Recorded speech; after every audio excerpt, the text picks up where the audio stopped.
Welcome to the Fearless Podcast. In a time of deceit, telling the truth is a revolutionary act.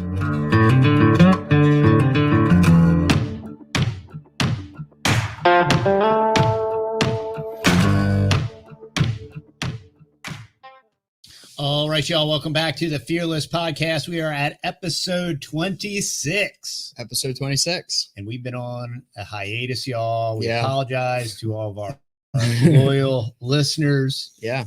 Which we have quite a few now, actually. Yeah, we have several. Yeah. Thanks, y'all. Please go over and give us a 5-star review on whatever pod listener catcher you're listening on, whether it's Spotify, Apple, iTunes, or what have you. And we are really pumped today because we have an in-studio guest. Yeah. Oh man. Our second. Yeah, our time. first in-studio guest was many of y'all may or may not know this, but Barry Sparks is a world-renowned bass player. Yeah. Played for Ted Nugent and all that kind of cool stuff. So we only have very influential and famous people in the studio. No pressure. And it just so happens, y'all, that we have the pasture-raised pimp himself, William, is in the house. How's it going? So we've been having a great time today. Yeah. Giving him the homestead tour. Yep. I think William had a major concern coming here because he was afraid that we were like one of these homesteading LARPers on YouTube. Oh man. You know, and he was one of the commenters like that commented yesterday and was like, I think this guy just bought the bib overalls and see how he only split that one piece of wood or whatever. Oh man. That it's a Hollywood prop or something like that. Yeah, it's funny. I said, that's why I'm promoting burning cedar and pine in my fireplace, because this is all a setup. Look, if it was a LARP, I would have been like, we only burn certain types of seasoned oak that have rested for 4 years in our cabana crisper bamboo or whatever. I don't know. Stacked perfectly. Well, yeah, William's in the house. I didn't have too many concerns. I mean, you guys it's very clear on YouTube. Yeah, we just had know to what you're talking stay about. pretty real. Yeah. As real as Yeah. We try to be transparent as you can be on social media. But Right. so we were hanging out. So we said, hey, let's record a podcast. Sure. We've been on vacation, so we're back and better than ever. Woo. And it's crazy. Everything can go 100 miles an hour. Yeah, the boys have been landing the big jobs. Yep. So Jobs have been coming in. They're busy, which kind of hurts when it comes to social media creation. Yeah. And whatnot. Yeah, but we can do a lot more content of what we're doing though, which is cool too. Yeah, so it's lots of cool stuff coming up. Yep. Lots of neat projects on the homestead, off the homestead. Yeah. So we're kind of looking forward to that. And then William is going to be launching his YouTube channel. That's going to be soon, right? Right. That comes out Monday. And I don't know what day this comes out, but it comes out. So I don't this will even come have out the this date. weekend sometime. Oh, okay. Yeah. So it'll be out Monday. The first episode's coming out Monday, which is going to be a tour of the family's abandoned permaculture homestead, which is actually the same homestead we started filming Permaculture's Farm on. That's so cool. And we left the property about I don't even know how long now, 4.5, 5 years ago. And it hasn't been touched since then, except other than by the meth heads that came in and broke everything down. I got the full story behind that because I pulled up and the gate is like bent up. So what they did was just run over the gate with the 4-wheelers. No way. Go in there and they broke open the storage unit, the storage container, the 2 buildings on Say there. no to meth, kids. Yeah, no kidding. Apparently it's a pretty hard habit because they stole everything out of there. Oh my goodness. But it's all the fruit trees survived though. They didn't steal the fruit trees. They didn't recognize the fruit trees. They didn't know what they were. But yeah, all the fruit trees survived. So the first episode is a tour of that place. I don't want to give anything away. Sure. I guess. What's the name of the channel? The Permaculture Consultant. Nice. Permaculture Consultant. Awesome. So surprisingly, that wasn't taken already. Yeah, that's pretty cool. Yeah, and it's a cool name. For those of you that don't know, that's what William does. He is a permaculture consultant. Yeah, and he has a couple PDCs. Yeah, a couple PDCs. One from Nicholas Bertner and Eric Sider when they had their School of Permaculture in Dallas. Nicholas Bertner still has it, but Eric Sider's no longer there. I didn't know Eric Sider was he was affiliated with Nicholas. Yeah, they taught together. Oh, cool. When when Dad was going there, yeah, they both taught together. Oh, cool. Okay. Actually, I think they met at Jeff Lawton's, which is where I got my second PDC from. Okay. In-person PDC internship at Jeff Lawton's in Australia as a tuna farm. Yeah, that's cool. Yeah. That's cool. Yeah. So he knows what he's talking about. Yeah. And his beard is not like Vaselined on. That's not like sheep's hair or anything. That's real. So. It's not intentionally. The real deal. It's from a hating to shave. It is no shave December. So yeah. I think that's what it is. So we're hanging out and we were going to go over some articles and just kind of update y'all on what's new and exciting. And I thought there was a couple hilarious articles that I came across just in the last 2 days that kind of tie into a lot of the different things we talk about. And, we're homesteaders at heart. That's what we do. That's what we decided to do 10 years ago when we moved.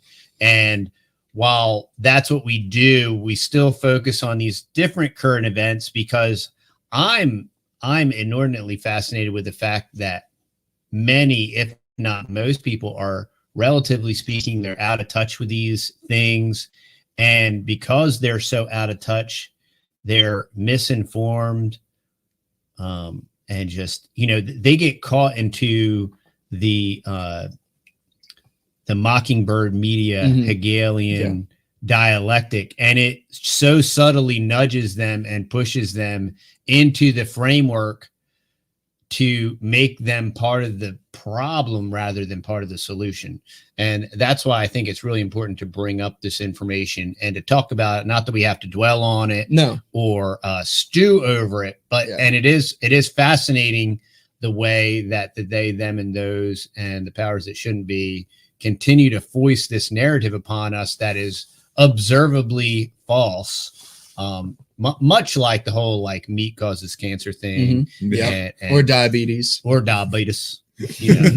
And our next special guest will be Wilford Brimley.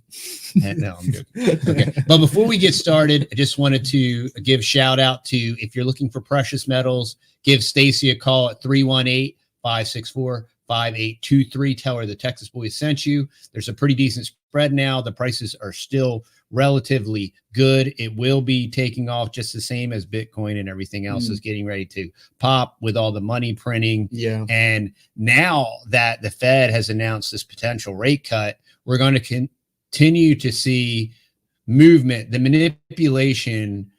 They can't continue to manipulate the numbers in the gold, silver, or even in the Bitcoin and crypto arena. So take advantage of the current environment.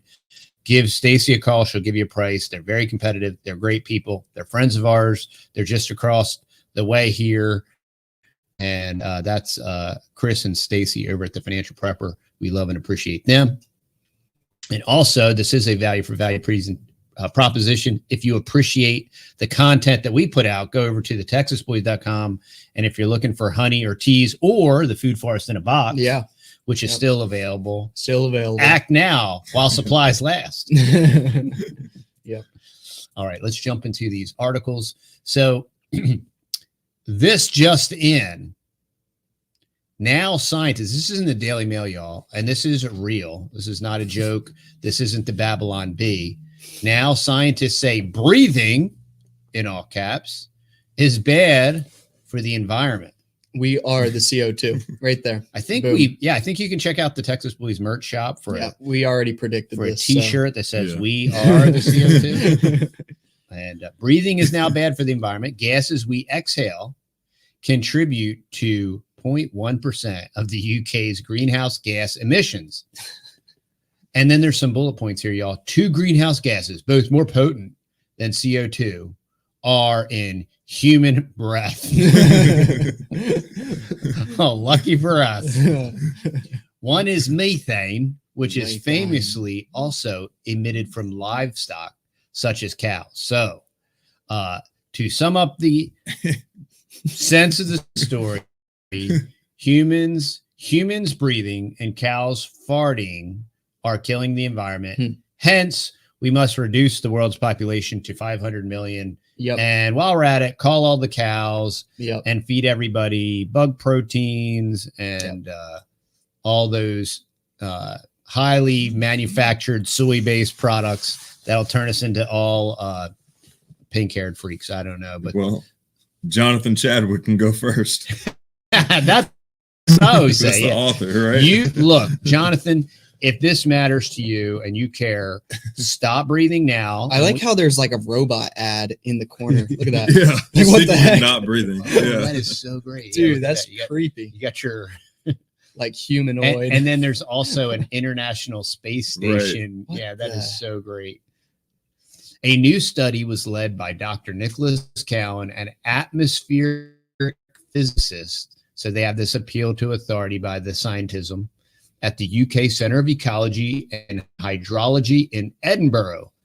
Exhaled human breath can contain small, elevated concentrations of methane and nitrous oxide, both of which contribute to global warming. Warming? We would urge caution in the assumption that emissions from humans are negligible. As most of us remember from science classes, oh, now they're going to gaslight you. Human breath in oxygen. Humans breathe in oxygen and breathe out carbon dioxide. While we inhale, air enters the lungs. Are you serious? Oh, my word. And oxygen from that air moves to the blood, while carbon dioxide, CO2, a waste gas, moves from the blood to the lungs and is breathed out. With plants, it's the other way around. They're gonna, you're gonna demask yourself, y'all. You shouldn't explain the rest of this process. With plants, it's the other way around. Plants use CO2 to create oxygen as a byproduct, the process known as photosynthesis. Every person breathes out CO2 when they exhale. But in their new study, the researchers focused on methane and nitrous oxide. Yeah, because they had to figure out a way to manipulate the data to make it look like the fact that humans breathe out is why the planet is going to melt. Yeah. It's a closed loop, Yes, loop system. You see the exchange here of your lungs and your organs. Seems to work. Oh, this is real. Yeah, it's a nice diagram. What's more, plants essentially soak up all the CO2 that's emitted in human breath. So CO2 contribution in human breath to climate change is essentially zero. Wait a minute. What did you say? The same cannot be said for, see, now they're pointing out the fact that plants breathe CO2. So plants mitigate the fact that we breathe out CO2, but we're still breathing out methane and nitrous oxide. That's how they're going to get around it. And that's not absorbed by plants. So that's the more reason why people need to die. Yep. And so now we need to come out with a t-shirt that says we're the methane and we're the nitrous oxide. Apparently. So for any of y'all that are very concerned about global warming, our first recommendation is to stop breathing try it. So think of it as breathe fasting. Yeah. So try 15 minutes at 3 first. minutes, 4 minutes. If you want to start at 3 minutes, but if you're dedicated and committed, if you are start at least with 30 minutes of not breathing. The rest of us will thank you. Later. And there will be a selection process. This is the selection process. This will kind of even it's things an Ouroboros. out. This will even things out. This will kind of level the playing field. So for all of y'all that buy into this propaganda, we want to encourage you. Do your part. Yeah, we want you to encourage you to participate and stop breathing it's for a minimum of 30 minutes. And I'm going to run a calculation of how much methane and nitrous oxide that you won't emit when you stop breathing. And then the other positive byproduct of you not breathing for 30 minutes is that in that 30-minute period of time, that same amount of nitrous oxide and methane that you save from going into the environment will never go into the environment again. Yeah. Because if you don't know, science also tells us that if you stop breathing for 30 minutes, you die. But I do want you to stay committed to the cause. Yeah, very true. And please do your part, everything that you can do. And I do want to encourage Jonathan Chadwick. Yeah, he could be a trailblazer. Yeah, he could. I think he should post a video of him not breathing for 30 minutes. There you go. And post it. Well, have his friends post the video online. Live stream it. Do a live stream. Yeah. There you go. And thank you, Jonathan, for caring, and thank you for creating the trend. And please put it on TikTok, because that'll ensure probably like 300,000 or 400,000 people will right after they're like blow Tide Pods out their nose, they'll do their part. They'll try it to stop breathing for 30 minutes. So that was the first article. That was the first article I want to touch on. Now they're just saying the quiet parts out loud. Yep. Okay. They're not trying to. Nothing is veiled anymore. Yeah, they're not even trying to be quiet about it. No. They just totally just told everybody to stop breathing. Yeah, it's you. It's you. There's no issues. And it's the cows farting. Yep. So not only should you not eat meat, but you shouldn't breathe. And and if you're gonna breathe, our solution is a carbon tax. So you'll be allowed to breathe, but you'll just have to pay a penalty for breathing out. Life tax. Yep. Yeah. So that'll be all part of your social credit score. Don't worry about it. Everything's gonna be great. Yeah. And as long as you have enough money to pay the penalty, well, then you get to live and do what you're supposed to do. So that's the setup. Now, the second article, this comes to us. This was on MSN. I guess it's coming via Fox News. The old Fox. The old Fox. Faux news.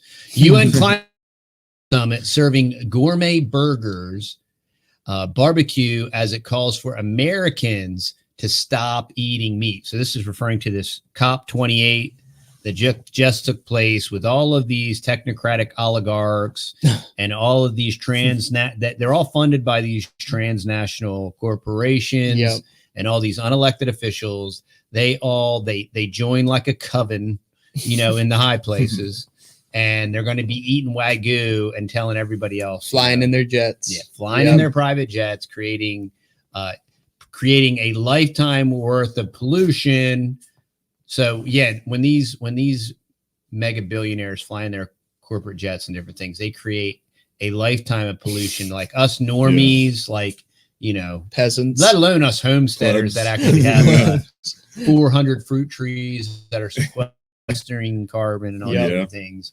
They're scooting around in their private jets eating Wagyu and telling us, we got to eat the bugs. Barbecue as like slave food.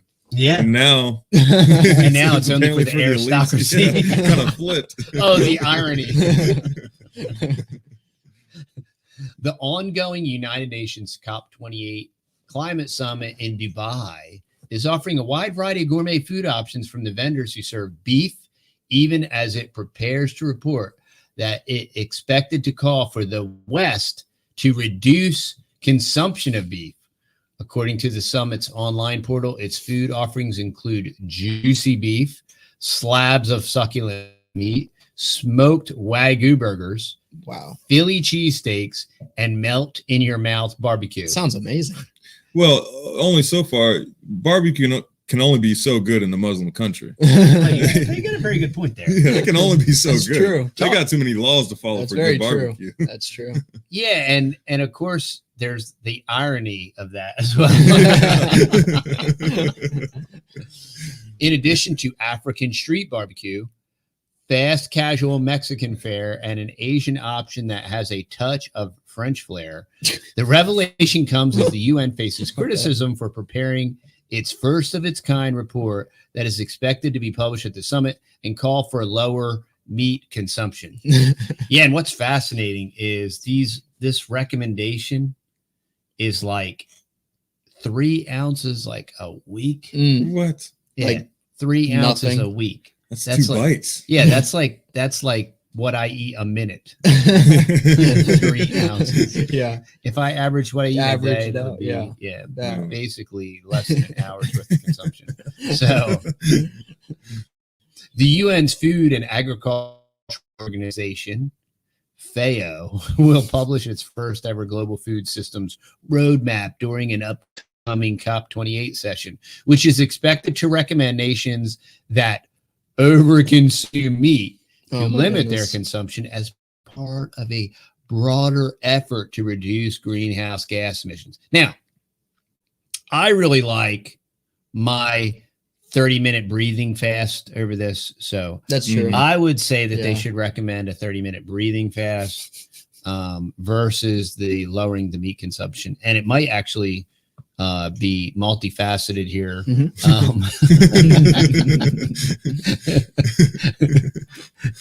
They want to limit their consumption as part of a broader effort. The UN has for years called for individuals to ditch animal-based diets, which it says have high impact on our planet.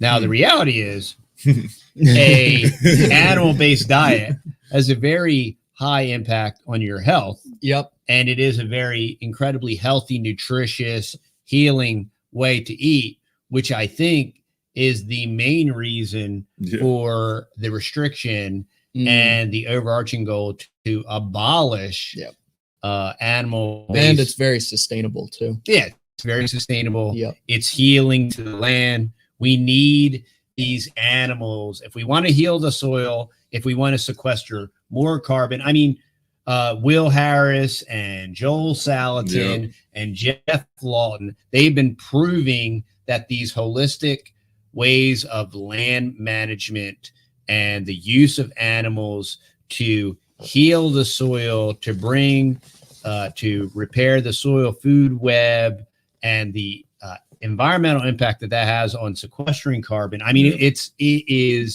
undeniable. It's irrefutable. So what the technocratic oligarchy wants to do, like, well, if we can kill all the animals, we can take away this God-given resource that God created to as part of this natural cycle that was created in a way to symbiotically work together to produce abundance. Because, I mean, that's why I've always been fascinated with permaculture. Yeah. Because permaculture, now you can approach permaculture from like a pink-haired God hippie vegan type way. Purple breathers. Yeah, purple breathers. Yeah. That's a good one.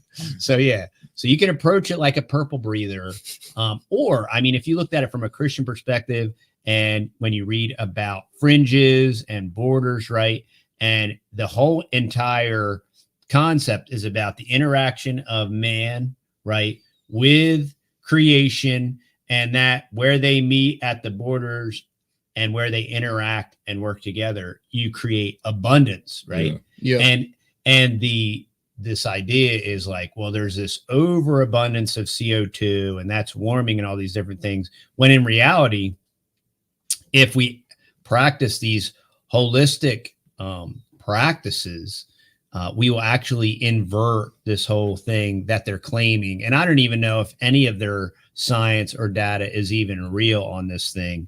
I don't know if it's, you know, I doubt it's pretty much exclusively propaganda, but the guys that are really doing it, the guys that are in the trenches, and these, by the way, are the same guys that are actually producing food to feed people, right? They're not hypothesizing about it. They're not talking about it. They're not regulating it. They're not think tanks that just spend corporate dollars to come up with ways to fleece the public out of, you know, you'll own nothing and be happy.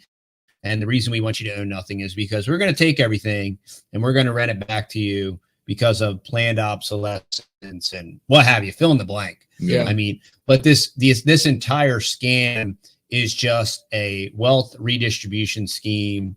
And it is, you know, sick and tired people are malleable and they're very controllable, healthy, awake, vibrant people that care about their food and participate in the process are incredibly hard to control. And it just so happens that these same people, for whatever reason, desire to be self-sustainable and desire not just to be, you know, this whole prepper world and everything, it gets misconstrued, right? When we talk about self-reliance and sustainability, it gets misconstrued as like, oh, these are these like bunker people that want to live behind a Right. gate, you know, and they're going to be Underground. like, they're going to be in their underground bunker with their 25-gallon pail bucket of Mylar bag rice or whatever, which is the furthest thing from the truth. I mean,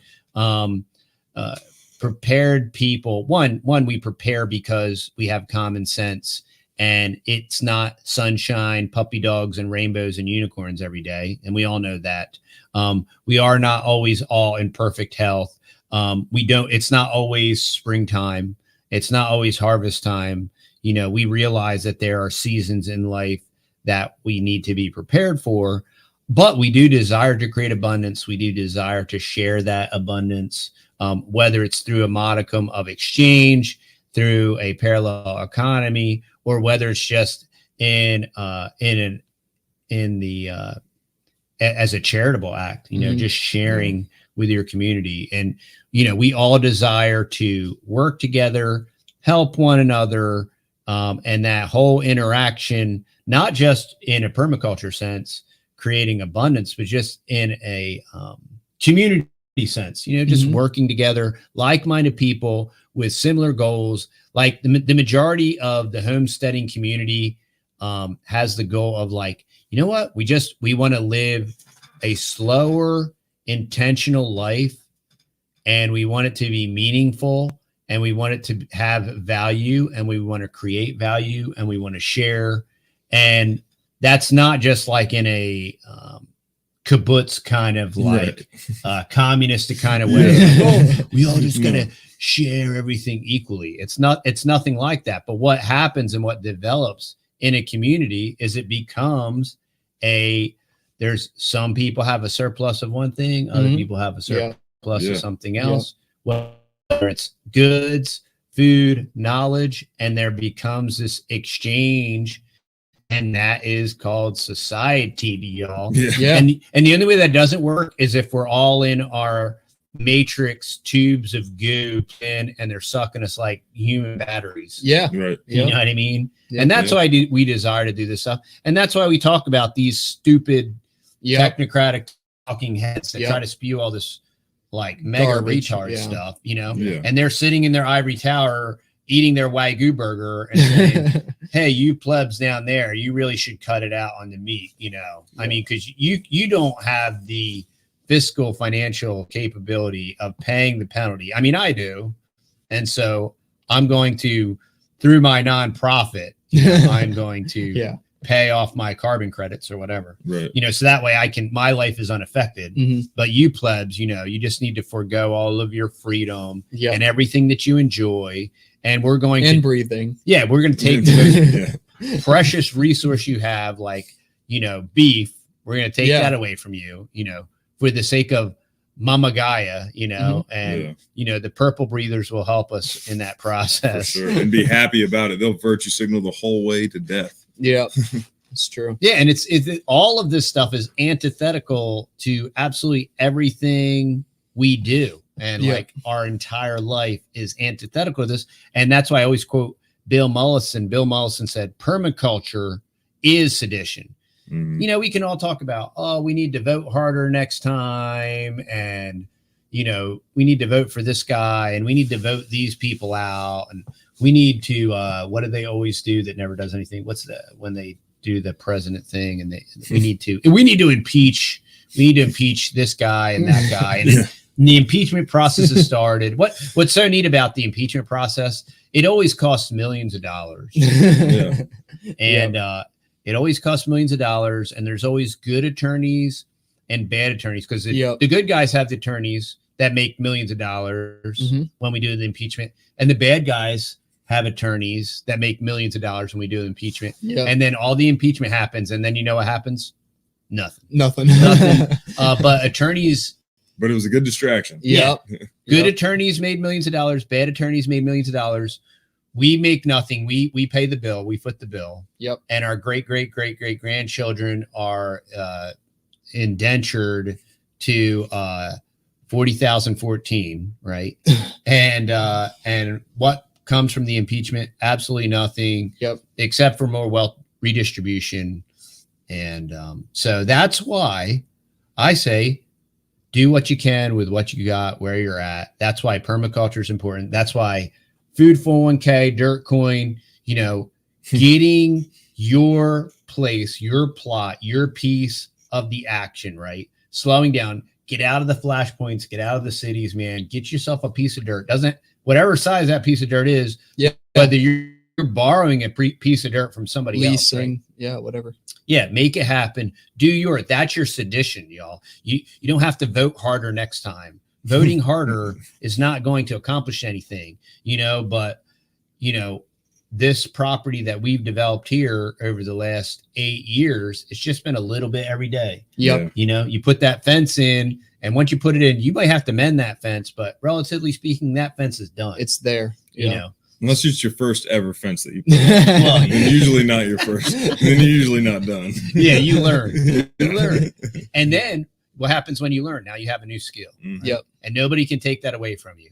They're going to try to figure out some way to tax that skill. Don't worry about that. They'll figure that out. But nobody can take that skill from you all. Yep. And the literal act of putting all those pieces of the life puzzle together is in direct opposition and defiance, and it spits in the face of this satanic agenda, right? Of everything that they're doing and everything that they want to do. Pretty much every aspect of my life is because it's cool to talk about it and everything, and it's one thing to just sit around and complain about it. Sure. But it's a completely other thing to walk every single day. Yep. Do something that is literally in direct defiance. To that. Yep. And I would say there'd be no other greater reason to go carnivore than just out of sheer defiance. Yeah. So that's not why I did it. But I do embrace sure to defy the satanic agenda of depopulation. And ultimate wealth redistribution. For that alone, I would go carnivore. But it's a pretty good argument. It's a pretty good argument for carnivore. So those are the two articles I wanted to go over today. I hope you see how they are, how they correspond or they're relative to what we do, the kind of stuff we talk about here. I wanted to get a little bit in and pick William's brain. Sure. So William has recently relocated here back to Texas. Right. And so I wanted to talk to him a little bit. It's pretty awesome stuff that he's got going on and what he's going to be doing on his channel. So I kind of wanted to talk to him about that and this way, y'all, you can go over as soon as that first video posts, you can subscribe to his channel and we can get him some traction going on there.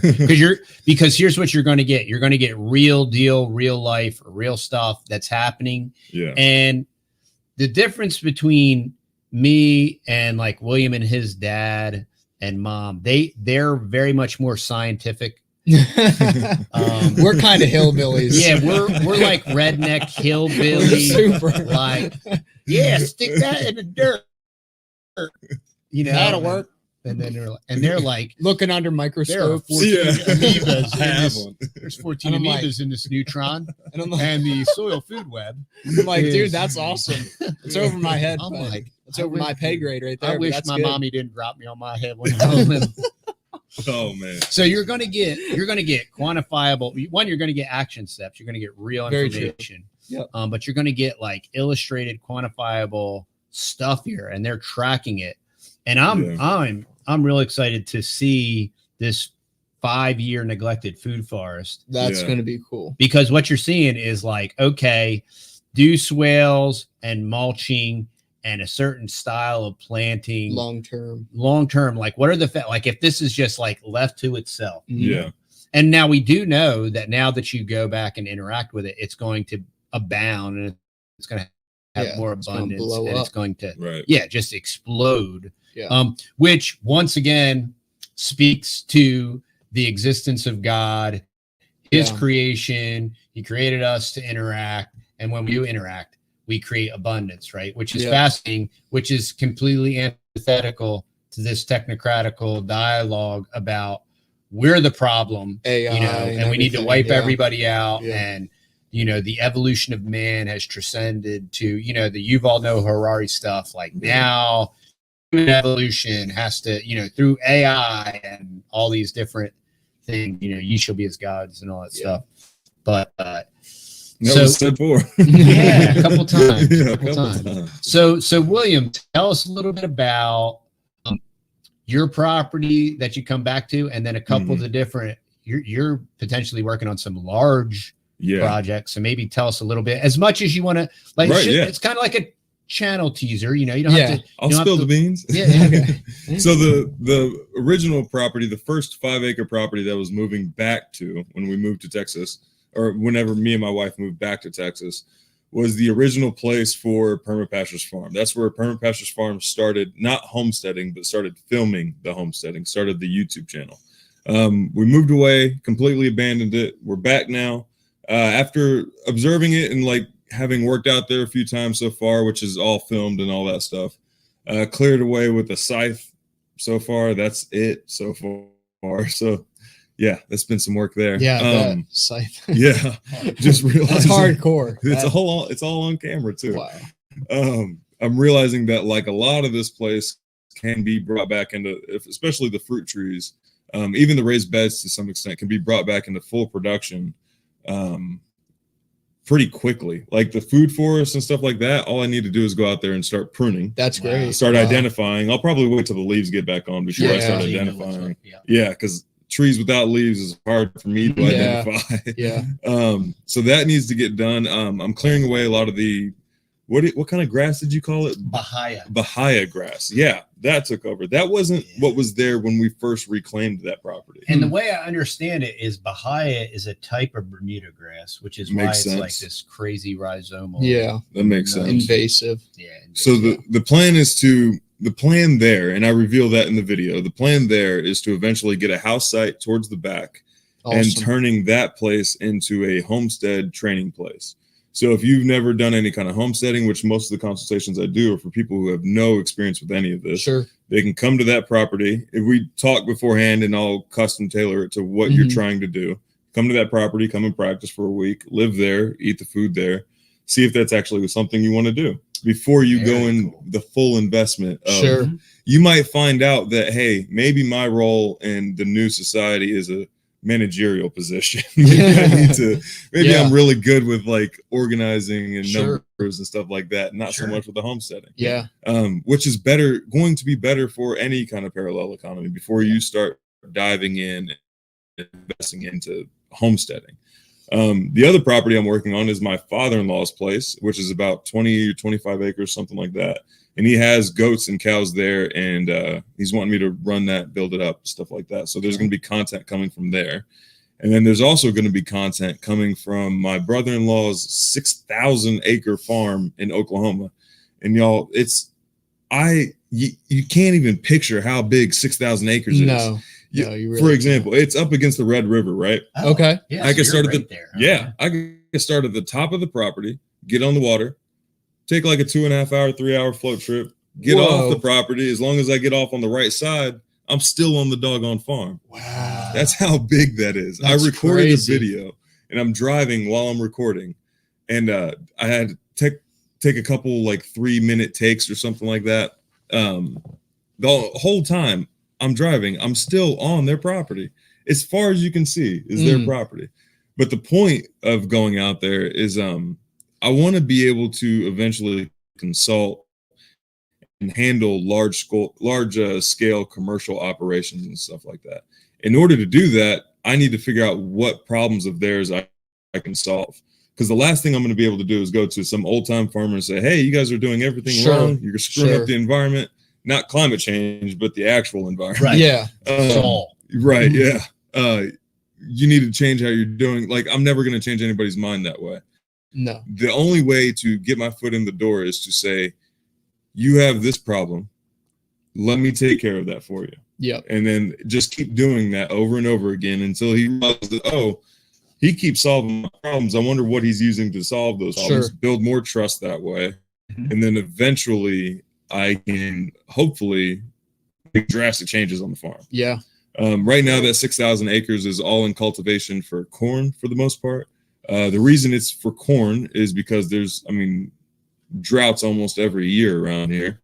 And worst case scenario, he can turn all the corn into silage. Best case scenario, he sells it all to Tyson or any of the other chicken farmers around here. But worst case scenario, he turns it all to silage and still makes a very hefty profit. And then there's also the insurance aspect. So if he has to give up a field because of whatever natural disaster or drought or whatever, he gets that money back in insurance because he's growing corn, and he's growing it very specific to the way they want it grown. So those are the 3 projects I'm working on. That's awesome. Documenting. I plan on some just, stuff I enjoy. I like carving spoons and stuff like that. Cool. If I ever get a wood mill, that might take over the channel. That might take over the channel, like the sawmill. Yeah. I like carving spoons. Emily, my wife, her and the baby will probably be in the channel. Okay. Stuff like that. Doing some just Awesome. showing you guys what it's like to raise a family while being a permaculture consultant. Now, It's called the Permaculture Consultant, so it's going to be my life on YouTube. So what does Emily think about all this like homesteading stuff and all that stuff? She thinks it's awesome. Oh, that's She's great. down for it. She's down to try. She's pretty unfamiliar with it. Like her dad raised quail when she was younger, so she was familiar with that part. But she's learned how to can now. She does sourdough bread. She's really interested in she wants to raise a family. That's her whole heart's desire, to raise a family. She wants 15 kids, just to homeschool all of them. That's great. That is her heart's desire. And I want to provide the best environment I can for her to do that. That's great. So that's great. Awesome. That's what hers thought. And she realizes that this is this way to provide that. Yeah. Homesteading That's and all great. that stuff. That's great. Yeah. So William is a permaculture consultant. So do you want to, where can people reach out to you, William? If they Right now, email. So if you just email the permaculture consultant at gmail.com or the permaculture consultant at protonmail.me. But if you look up the permaculture consultant, you'll find us on YouTube, Instagram, I think Twitter now. And you also, that's the same email. It's all of the same contact information. I kept it simple. Awesome. And I lucked out with nobody else having that. I thought for sure. Yeah, that's pretty wild. I thought for sure there'd have been a couple of the slimy little purple breathers that snagged that up. No, they didn't. They didn't. It was too on the nose for them. You didn't have to Google any words to understand it. So yeah, that's what I've been up to. That is great. That's great. Well, Texas is very excited to have William back. Thank you. I talked to Texas the other day. They were very excited to have William back. Texas needs more Williams. So tell the Texas cops I'll get my tags squared away. Yeah, William is installing, I think, a windshield wiper and a sprayer on his tag. There we go. Great. Yeah, it's not dirty anymore. No more riding dirty. Okay. That's funny. If you catch me riding dirty, it's going to be with illegal meats. That's it. Are your papers? Oh, this has been a blast. We appreciate having William in the studio. And this is the kind of funny stuff that you can expect at this fearless podcast. No holds barred. But yeah, we love what we do. We love our life. And we really love and appreciate like-minded people like William and his family. We're really excited to have them really technically as neighbors. I think there is a rumor that the Texas boys could potentially be building a substantial structure possibly on the new homestead. So stay tuned for that, because that'll definitely be a video series. Yeah, definitely. That's going to, and an incredible collaboration. So, big time. For sure. Thank you guys so much for having me on here. Oh, you're welcome. Fun. You guys' podcast is awesome.